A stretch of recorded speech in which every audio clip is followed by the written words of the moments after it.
It's officially been a week since the Super Bowl, and basically America's Super Bowl, because we got to see the Chiefs lose and not continue to have this dominant season, quote unquote. In some situations, people say it's the refs. I think they just got away by the skin of their chin at points because, I mean, yeah, calls were helping them for sure, but they were able to hold the other team from scoring in several different scenarios. And of course, they're one of the lowest scoring teams across the entire NFL.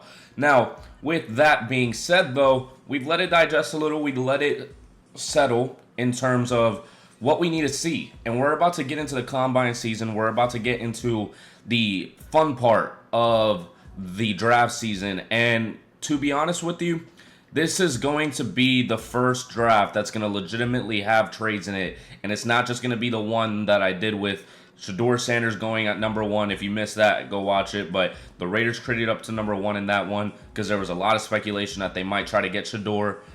Some people think that the only way you are able to get him from the Giants is going above them.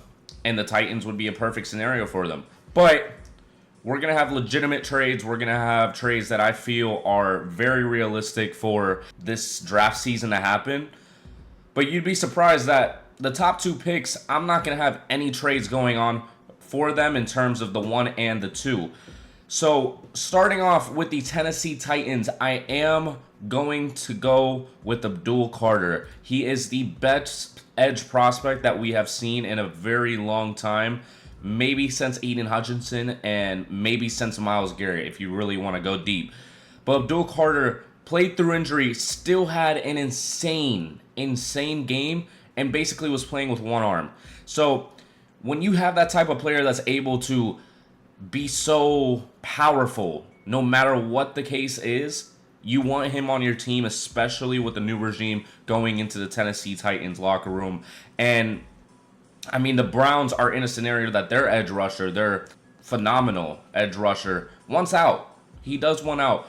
But for right now, he's going to be on the team because Travis Hunter is going to be joining the Cleveland Browns. Because to be honest with you, my thing about the Cleveland Browns is that you're going to have one QB that's already guaranteed on contracts. I don't think they're going to void his contract, although they have a lot of reasons to be able to. They continue to believe in him, so now they're just trying to get at most new talent because a lot of the talent that they've had from the past are probably going to be on their way out. Greg Newsome's a trade candidate. Myles Garrett, obviously, we've seen him go on basically press tours and just say that he doesn't want to be in Cleveland anymore. He's not happy anymore. He wants to go to a contender. He doesn't mind going in the snow, which led a lot of people to believe that he wants to go to Buffalo maybe.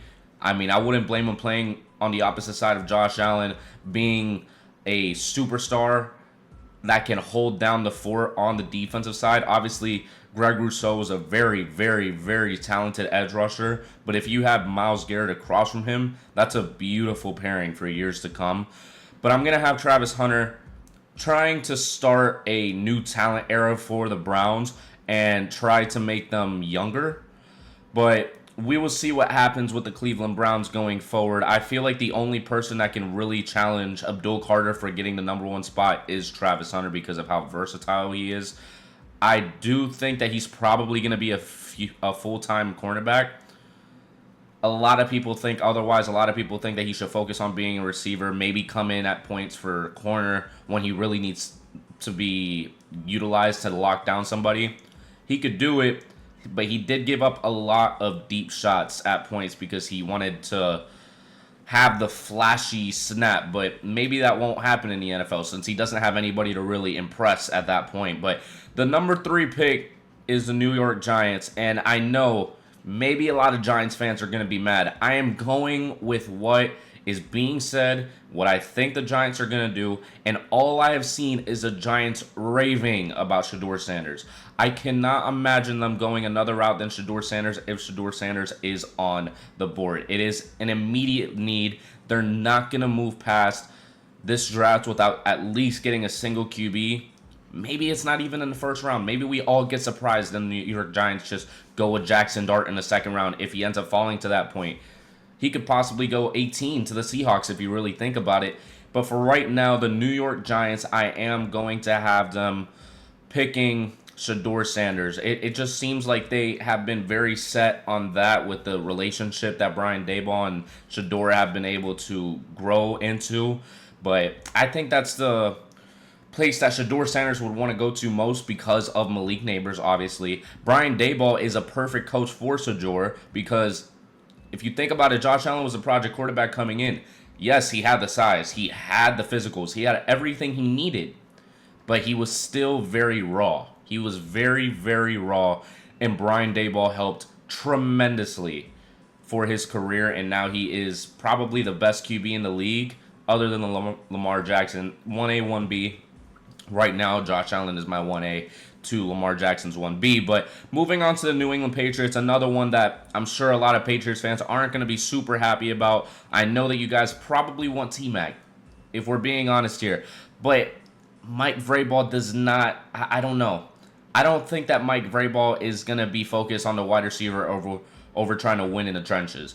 I think Mike Vrabel is the type of guy that he wants to make sure that Drake May is going to be protected at all times. And I just can't imagine, excuse me, I just can't imagine that he's going to pass up getting a talent like Will Campbell on the line, whether he's going to be playing tackle, whether he's going to be playing interior O-line. I think no matter what, Will Campbell will be the man that Mike Vrabel takes. And I'm making this draft specifically in the manner of what do I think the teams are going to do. Not what I would pick for them, because obviously I would probably go Cam Ward for the Giants. I would go T-Mac for the Patriots and then worry about offensive line and free agency. But we don't know what's going to happen in free agency. Free agency is maybe like a month away now. We have a lot of things that have to go on before then, but right now this is straight top needs for them. And I really feel like Will Campbell is a top need if they're not able to get any sort of replacements on the line. And Shador Sanders is just the man for the Giants right now, unless told otherwise. Obviously, the top two are the top two, but we're going to start with our first trade of the day with the Jacksonville Jaguars. The Jacksonville Jaguars, they could go Mason Graham like I've had them taking basically every single draft. Every single draft in the past maybe month or two, I've had them taking Mason Graham ever since they solidified the 5 spot.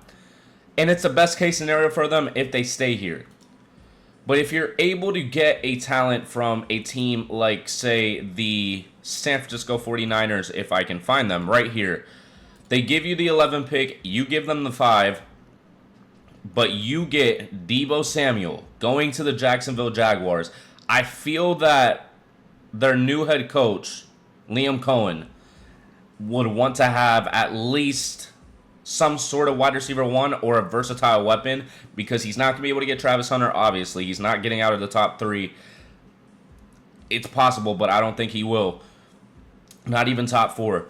So you have to look another direction. Deebo needs to lose fucking weight, because all I've seen him is not in great shape. So I think that he still can do it. I think if he goes to a team like the Jaguars that will focus on him, not have multiple different weapons that are taking the attention away from him, like a George Kittle, Brandon Ayuk, Christian McCaffrey, players like that could take the snaps away from Deebo from being the guy that he was seasons ago, that he was in the running for Offensive Player of the Year.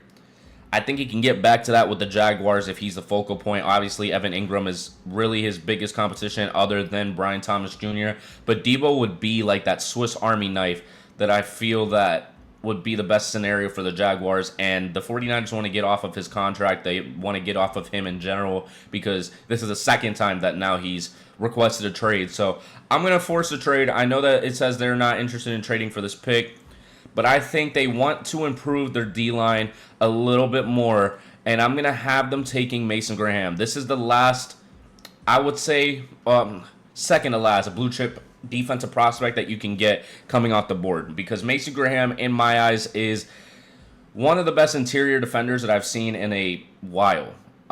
In terms of consistency, in terms of power, in terms of everything that you want from a guy like him, he is just a straight game wrecker, and I would love to see him in a 49ers defensive scheme, especially with Robert Saleh back as a defensive coordinator. I think he would prosper so much in that defense, and I'm going to have him going to the 49ers. The thing about that is just it's a win-win for really everybody. Obviously, the Jaguars dropped to the 11th spot, so maybe they're not too excited about that, but they could still get somebody off the board that could help them a lot. But we'll have to see if he ends up dropping to that point, as the Las Vegas Raiders have seen that a QB has fallen into their lap. And I know a lot of rumors are circulating that they're making a hard push for Sam Darnold. I don't think you take Sam Darnold. I think that's basically a trap, to be honest with you. I think if the Raiders do end up signing Sam Darnold to the contract that is projected for him and not allow the Vikings to make that decision, they're going to get trapped into it, because I really think that it's a lot to do with Kevin O'Connell being the best coach in the league at this moment, because he was able to turn that team into really a top 5 draft team, because a lot of people did not think that they were going to win many games. Still with Justin Jefferson and all that, but just Sam Darnold as your starting QB with the way that we've seen him before. J.J. McCarthy had a season-ending injury before the season even started. So I just can't see them making that hard of a push to pay him at $50 million a year. If you have a position right now at the 6th spot that you have Cam Ward on the board, I'm taking that 100%. And especially with the team that they have right now, I think that they do need to invest a little bit more into wide receivers, but they have a great talent in Brock Bowers to complement Cam Ward. And I think that duo would be beautiful for Cam Ward's reasons, because he would be able to rely on him to be an incredible receiving threat for that offense. As we move on to the New York Jets, and the New York Jets are going to be taking somebody that I feel is for the best for the future of their franchise. Now that we know that Aaron Rodgers is not coming back, they're not planning to bring him back unless he doesn't go on a Pat McAfee show. Obviously, he's not going to have, like, what is that called? Contingencies on his contract or his situation to be able to stay with the New York Jets that would hold him from being an authentic Aaron Rodgers. Because Aaron Rodgers and Kyrie Irving are one and the same for me, because they would prioritize their own way of living, which I'm not against it at all. Both my favorite players in their own respective leagues. But Aaron Rodgers is not going to be not going on his buddy's podcast, or not podcast, show, the Pat McAfee show. Great show too. But the New York Jets, I will have taking somebody that should help them for the future for sure, and whatever QB that they end up going with, because they also might be in the free agency talks. But I also think that they could get a QB later in the draft, like say a Jalen Milroe if they really want to test it, or maybe they go with Jordan Travis going into the future, because Jordan Travis is still a backup on the New York Jets. They have Tyrod Taylor still as well, but I don't know if they're going to rely on him too much. But I think with Aaron Glenn's mentality and how he knows how the Lions were able to prosper in their own scenario, I think they take Tyler Warren. Tyler Warren, I've raved about him before, but he is a great receiving threat. He can basically play at any position that you want him to on the offensive side and have any sort of trick play possible. But he also is really solid at blocking. He is strong. He is a strong tight end, and I feel like that is the type of prospect that you want to get, even if you don't necessarily need tight end. They have Tyler Conklin. I'm not relying on Tyler Conklin in the next 3 or 4 years. I am looking towards the future, and I want to make sure that my offense is solidified. And having Tyler Warren is going to help Breece Hall. He's going to help the new QB that they end up bringing in. It's going to help Garrett Wilson get open a little bit more, because they're going to be focused on somebody else other than Garrett Wilson. Obviously, Devontae Adams is probably not going back to the Jets if Aaron Rodgers isn't there.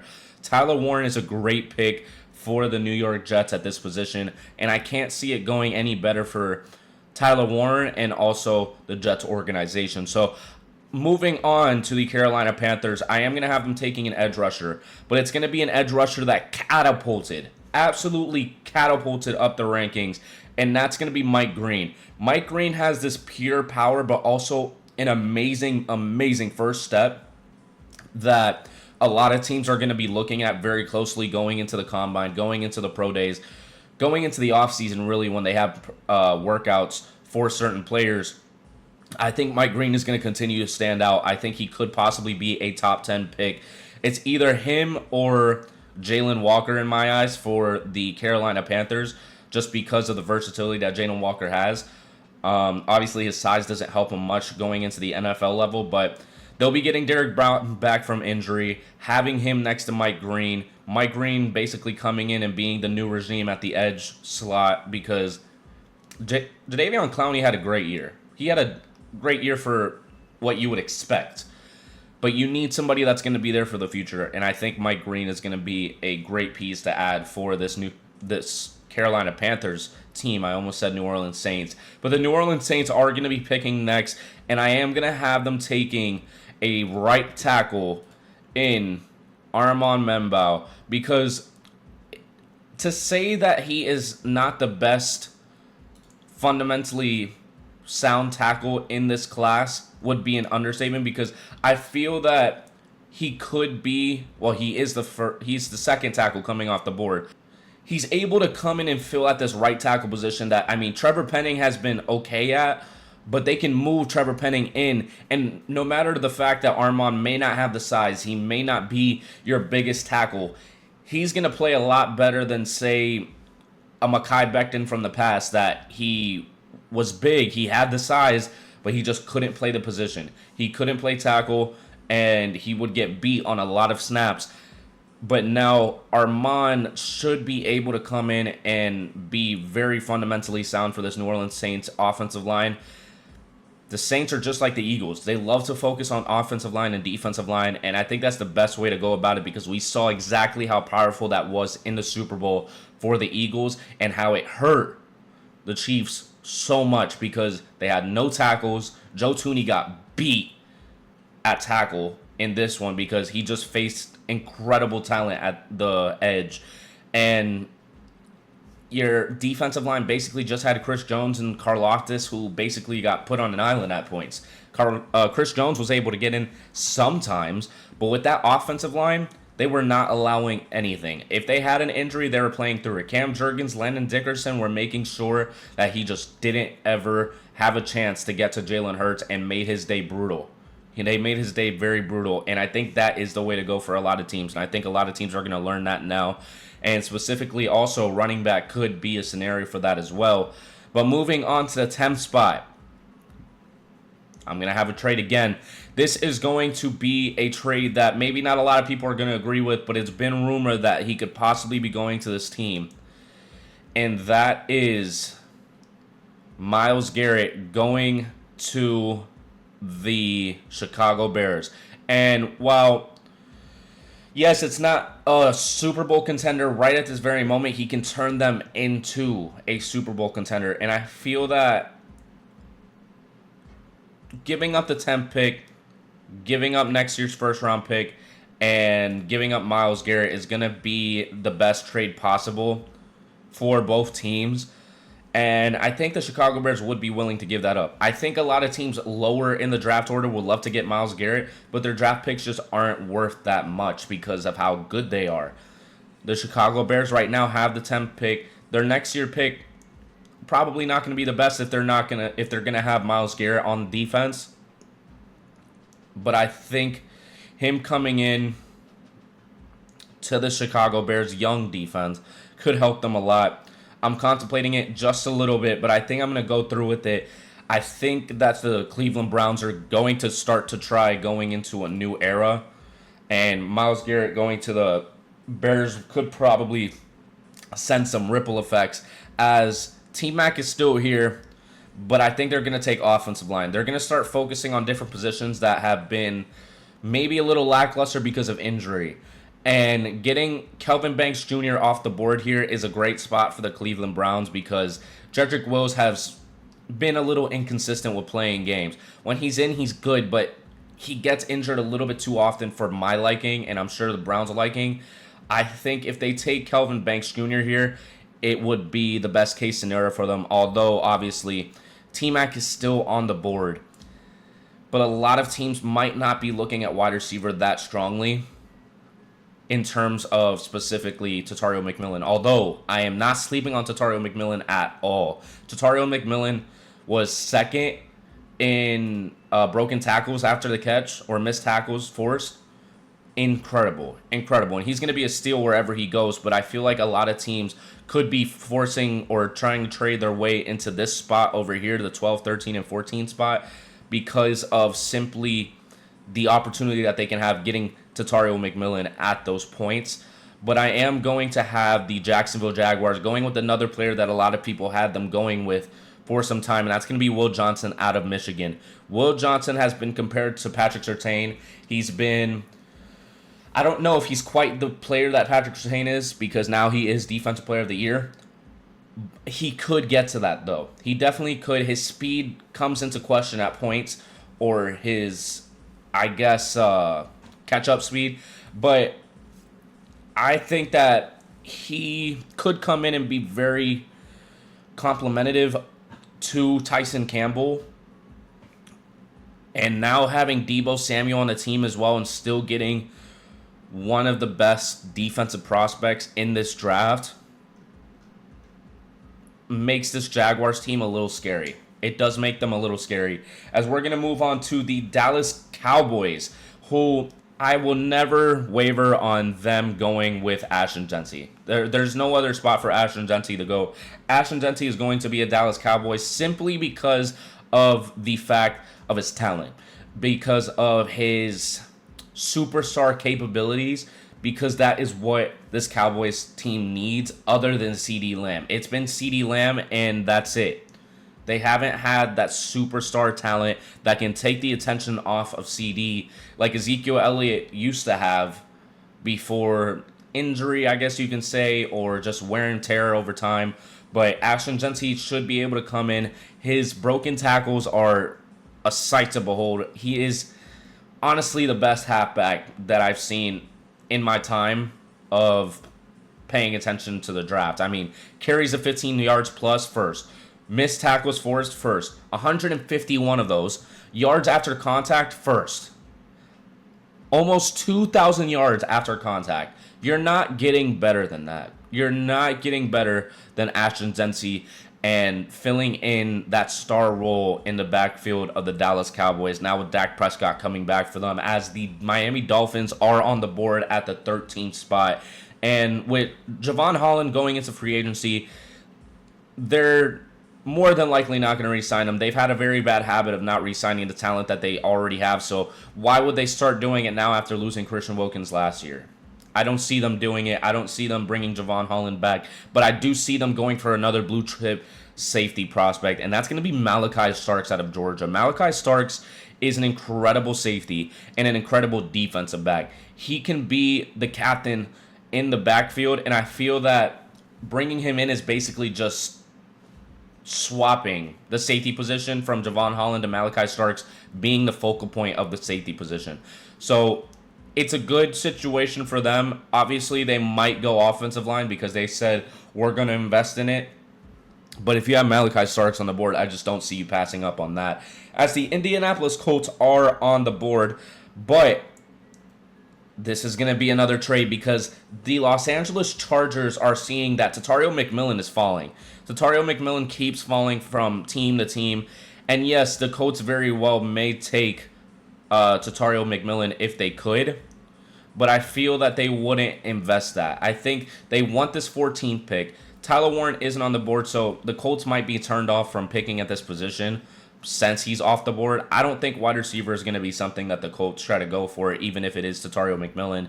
But we're going to have the 14th and the 115th pick from the Indianapolis Colts going to the Chargers for the 22nd pick, the 54th pick, and a 4th round pick, the 122nd if I'm not mistaken, and the 158th.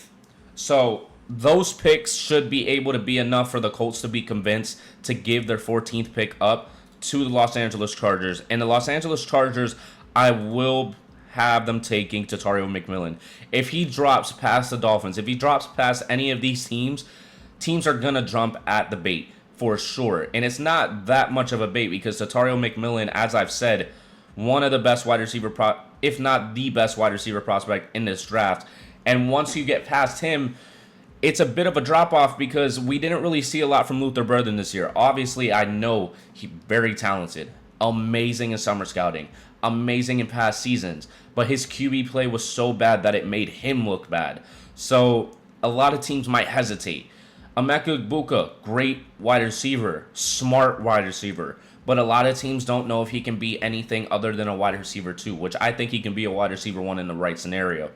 But I am going to have Tatario McMillan going to Los Angeles Chargers, kind of complement that Ladd McConkey duo there, because Ladd McConkey is a great, I would say, slot. He can fill into the slot and be able to find any sort of opening. He's able to read the defense when he needs to. I think a Tatario McMillan at X and Ladd McConkey playing at slot or playing wherever Hardball wants him to play at is the best case scenario for them. But I like him kind of replacing that Quentin Johnston mindset that the Chargers have had. He's just a tremendous talent. I don't see them passing up on it if they have the opportunity to move up to the 14th spot. As the Atlanta Falcons are at the 15th spot, maybe a little upset that Tatario McMillan didn't fall to them, but I will have them taking a wide receiver as well, and that is going to be Luther Burden. I think they will take a chance on him. Putting him next to Drake London, next to Darnell Mooney, I think could help him take the pressure off, but also Michael Penix is able to spread the ball out. I think Michael Penix would be able to find Luther Burden in the right scenarios, and it's just a young offense that can prosper off of each other. And this might be the last pick that we have for a while for the Atlanta Falcons and future drafts of going with the offensive side. And they're going to start investing into the defensive side, because then they would have Bijan, Drake London, Michael Penix. I don't know if Kyle Pitts is still going to be on the team, but I'll go Kyle Pitts and then Luther Burden. That's a great young offense, and I love it a lot. I think it's the best case scenario for them, although James Pierce Jr. would be my other pick for them, as that is the man that's going to be coming off the board for the Arizona Cardinals. The Arizona Cardinals have been in need of a player like Pierce, who's an explosive speed rusher. I like the idea of them going with him with their need in the 3-4 front. And I think James Pierce still has a lot of room to grow, and I think he still has a lot of potential to grow into. But having a 23% pass rush win rate this past season is still nothing to sneeze at. I think he can get a lot better in the league, though, as the Cincinnati Bengals are at the 17th spot, and I think are going to be going defensive line. They saw the weakness that they had with DJ Reader leaving. Hopefully they do re-sign everybody. For the Bengals' sake, if I'm thinking of the Bengals, if I'm the Bengals GM, I need to re-sign Trey Hendrickson and I need to re-sign T. Higgins. That are the top two players that I need to be focused on giving the money to. I don't care what it's going to take. We'll figure out everything else. But interior D-line can be fixed with the number one recruit coming out of the 2023 class, Walter Nolan, out of Ole Miss. Walter Nolan is somebody who, yes, had a very good season, but had an even better Senior Bowl. And I think that it complemented the season that he had. Obviously, his run defense is amazing. His pass rush is great.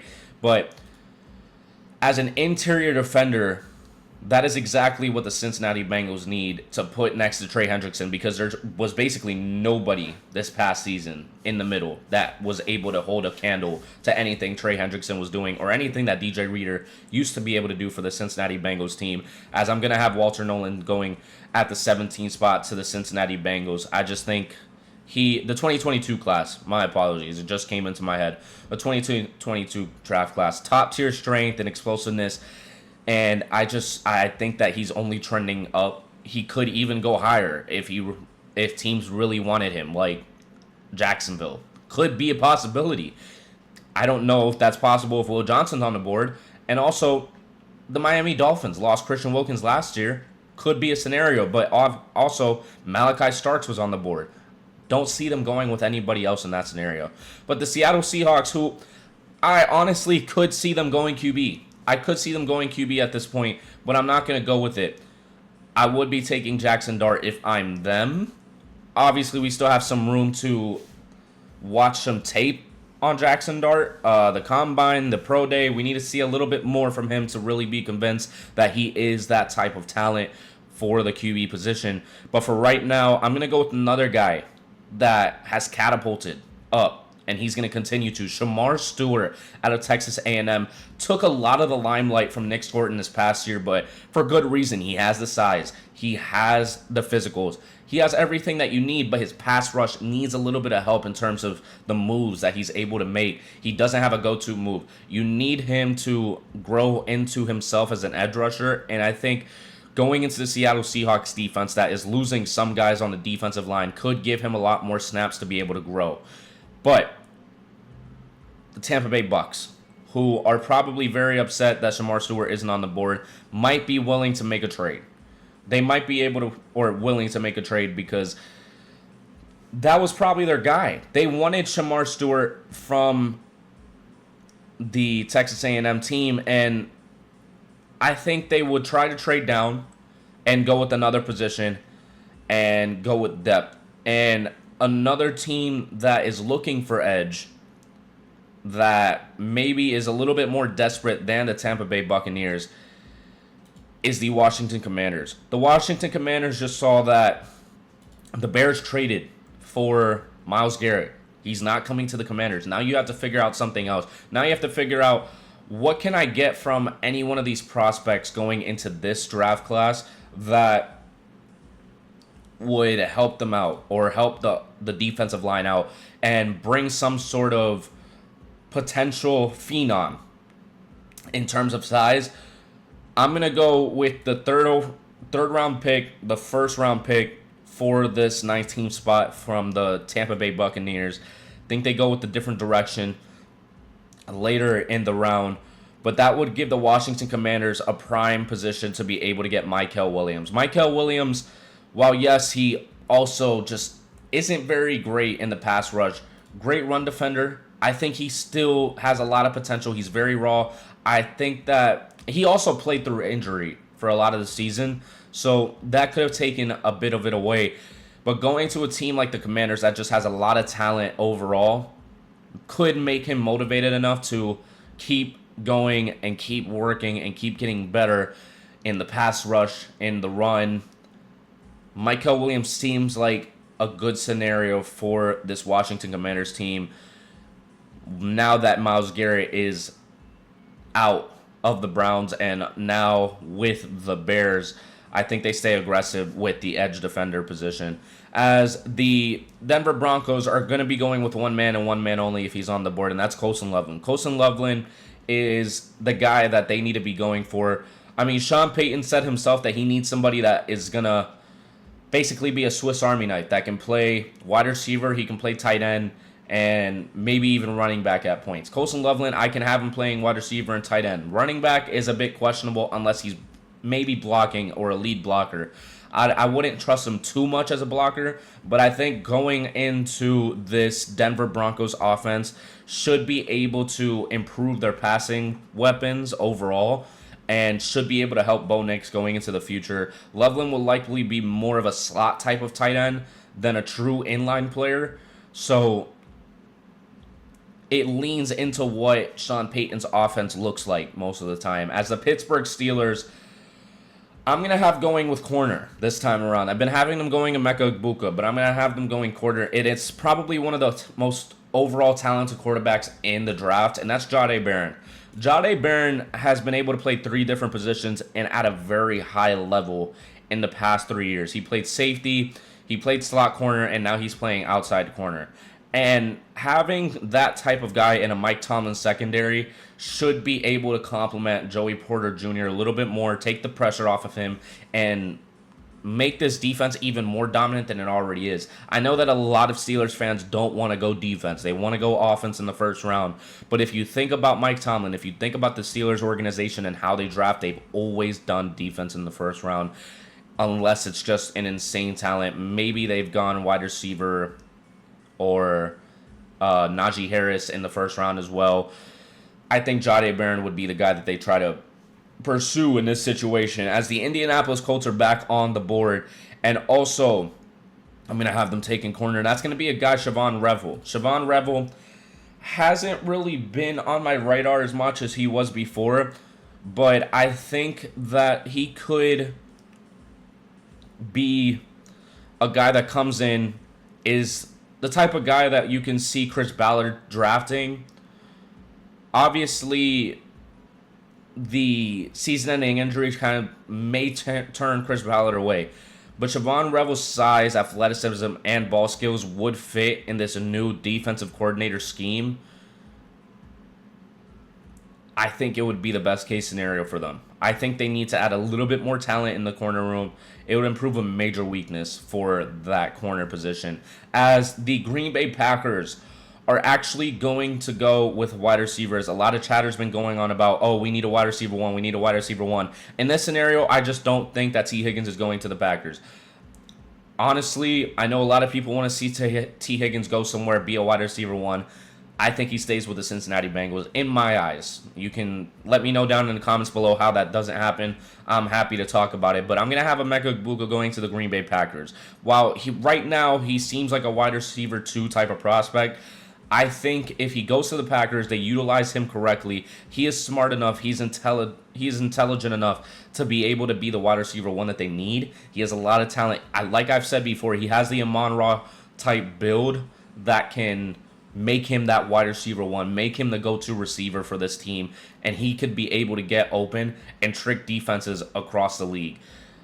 I think it would be a great pairing for Jordan Love, as the Minnesota Vikings are going to go with the position that I haven't gone for a while, but interior offensive line was a very big weakness other than corner. And I've had him taking corner for a while. Tyler Booker has been very highly touted recently in terms of how he's been spoken about from Alabama, from different players. But he can be a guy that comes into the Minnesota Vikings offensive line and fills in immediately as a guard. I think he has been a great talent even last year when I had him going in that draft class. But this is somebody that can develop with the Minnesota Vikings. I think that can be a solution to the reason of why they weren't able to advance further in the playoffs, just because that interior O-line was just getting beat. Just getting absolutely beat. And he's a rock-solid guard prospect who is talked about in a high regard for his intangibles. I think it's what the Vikings would go with at this position. Obviously, assuming that Sam Darnold is back on the team, or if they go J.J. McCarthy, obviously J.J. McCarthy, Anakin Skywalker, he looked like Anakin Skywalker on that sideline at the end of the season. But the Houston Texans at the 25th spot, I've had them taking defensive line. But now that Walter Nolan is not on the board, it may turn them away from such a thing. And they may take themselves out of the first round with a trade to the New England Patriots. The New England Patriots obviously didn't go to Tario McMillan. They went with offensive line. They have a chance to still get a very talented wide receiver and somebody who has been talked about and basically jumped up the rankings even above his counterpart in Isaiah Bond, and that's Matthew Golden. I'm going to have the 25th pick going to the New England Patriots. I don't know why I picked the Tampa Bay Buccaneers. I guess I was thinking about the Tampa Bay Buccaneers. But I'm going to have the 25th pick going to the Patriots, and the Texans would be receiving the 38th pick and the 77th pick from the Atlanta trade with the Patriots for Matthew Judon, as that would put them in prime position to be able to get Matthew Golden out of Texas. Matthew Golden has been impressing a lot. He's been very good, but he has a Stephon Diggs-like movement skill or skills in his releases and route running, and could be a wide receiver 1 if they utilize him correctly in this New England Patriots offense. And it may throw a lot of the Patriots fans off. We'll know for sure if Patriots fans are still watching at this point if they get so pissed in the comments about me not taking a wide receiver. But I am taking a wide receiver for the Patriots in the first round. I think it's the best case scenario for them. I think they make the push to be able to get somebody like that in Matthew Golden, who may be a sleeper in this draft class. He may be the Brian Thomas of this draft class, that a lot of people were high on him, but they maybe thought he couldn't be a wide receiver 1. Obviously, Brian Thomas Jr. was a wide receiver 1 this past season. As the LA Rams, I am going to have going with a linebacker, and that's going to be Jahad Campbell. Jahad Campbell hasn't been talked about much by me in some time, but I liked him a lot. I talked very highly of him after that Georgia game. I thought he was great overall, especially in coverage. He made that Georgia offense very uncomfortable. And I think Jahad Campbell coming into the Sean McVay team overall should be able to fill a position that has kind of been questionable for this Rams defense. But he's a rare combination of size, length, and versatility as a pass rusher and an off-ball linebacker. So I like him a lot. I like him a lot, especially at this position in the draft, as we're going to have the Baltimore Ravens on the clock. And I'm going to have them taking still an offensive lineman, and that's not going to be Josh Simmons. I think Josh Simmons could possibly fall out of the first round, specifically for his injury. I know that I was very high on him at one point. I still am, but I just don't know if teams are going to be high on him. But Josh Connerly had a great offseason, great season overall. Obviously, he got beat by Mike Green, but Mike Green went top 10. So he got overpowered by him. He got put on his ass. But I think Josh Connerly as a left tackle, instead of putting him at right tackle where he basically played at for that snap against Mike Green, I think at left tackle, filling in the spot of Ronnie Stanley hitting free agency, I just don't see them re-signing him with him really only playing his last year of his deal that they re-signed him to previously. So I think they move on, go with Josh Connerly Jr., although Ronnie Stanley is a very talented tackle that got called with a lot of penalties in the first game to basically make an example of him, although Wanye Morris on the other side was doing the same shit. But of course, the Chiefs are the Chiefs. But the Detroit Lions at the 28th spot, I will have going with the versatile player. And that's going to be Jalen Walker. Jalen Walker has the capability of going very late in this first round and going very high if teams are high enough on him. Jalen Walker, his size is basically what throws people off about it.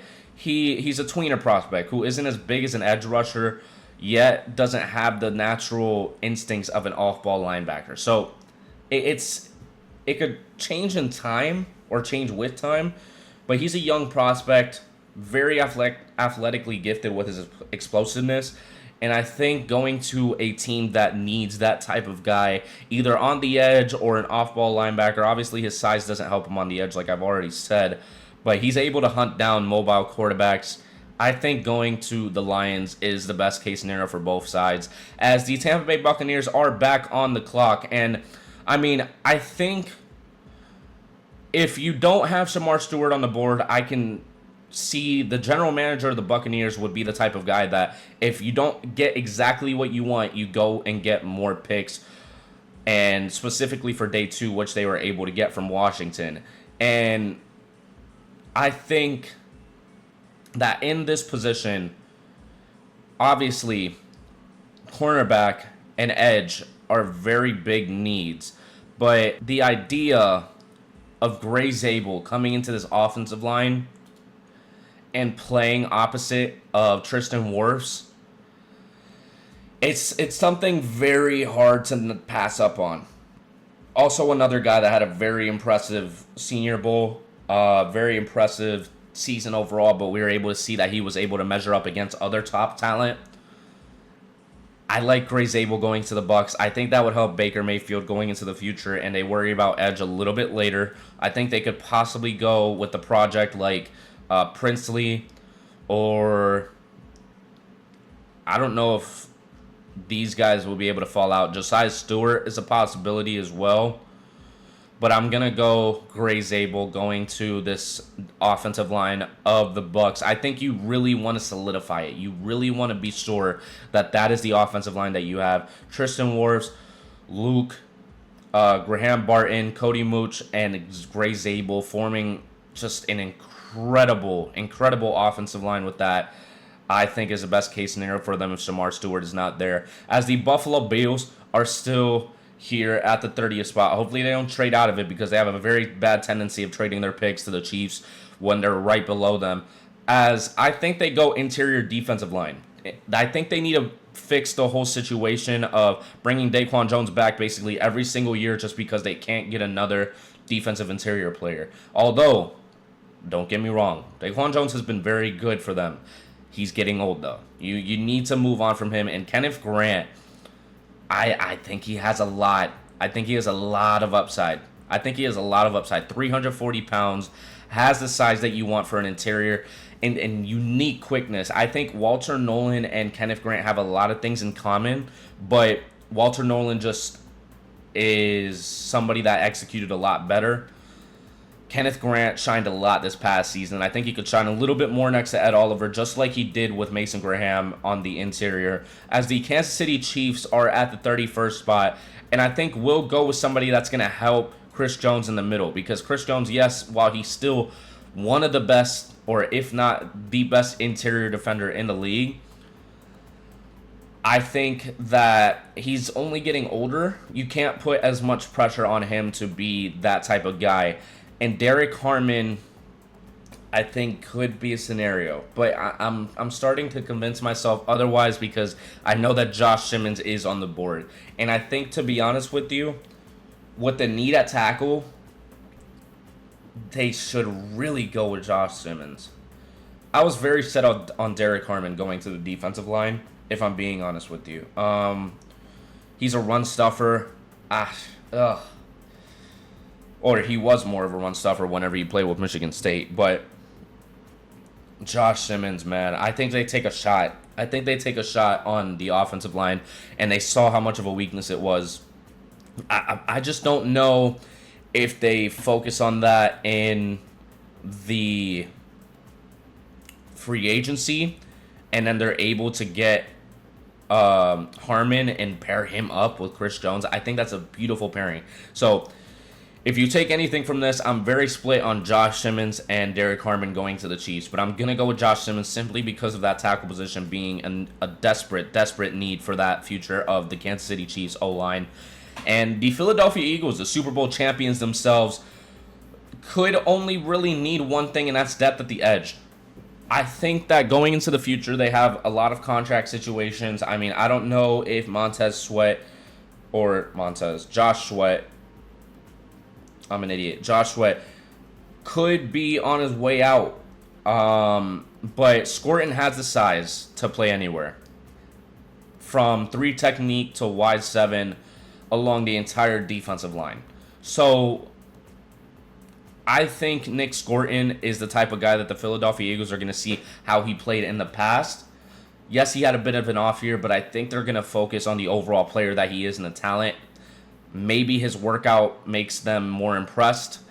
I think Nick Scorton is the best player on the board for them to take at this position. And honestly, that's one of my most confident mock drafts that I've had in a while in terms of just straight up trades, players like that. We're not stuck with, oh, we can only pick one player per team, this and that.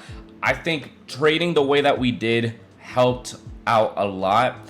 Mason Graham going to the 49ers could be a bit of a situation that may not happen, but if Deebo Samuel is on the table for Jacksonville to take, I could see them pouncing at that. Although I'm not the biggest fan of Deebo in the past couple of years in terms of his capability to excel, if you will. But I like it a lot. I do like it a lot. If you disagree with anything, let me know down in the comments below. I am more than happy to talk about it. I'm more than happy to talk about my decision making in any of these picks and any of the trades. Maybe you didn't like exactly what I had for different trades. I definitely tried to make it as realistic as possible for the trades. So let me know what you think about those. Let me know if it should have been a little more for some, a little less for some. I don't know. But while you're down there, leave a like so more people can see it, so we can have more of a conversation down in the comments below. And subscribe so you don't miss out on any more mock drafts, because we're getting into the season. And I may very well, hopefully, live stream when the draft is happening, specifically day 1. Day 2, I may just watch on my own and talk about it later on. But day 1 for sure, I want to be able to watch, just because I've been so involved with this draft specifically and learning a lot about it. I think it should be a good one for sure for a lot of teams to excel. But yeah, I will see you in the next video. Peace.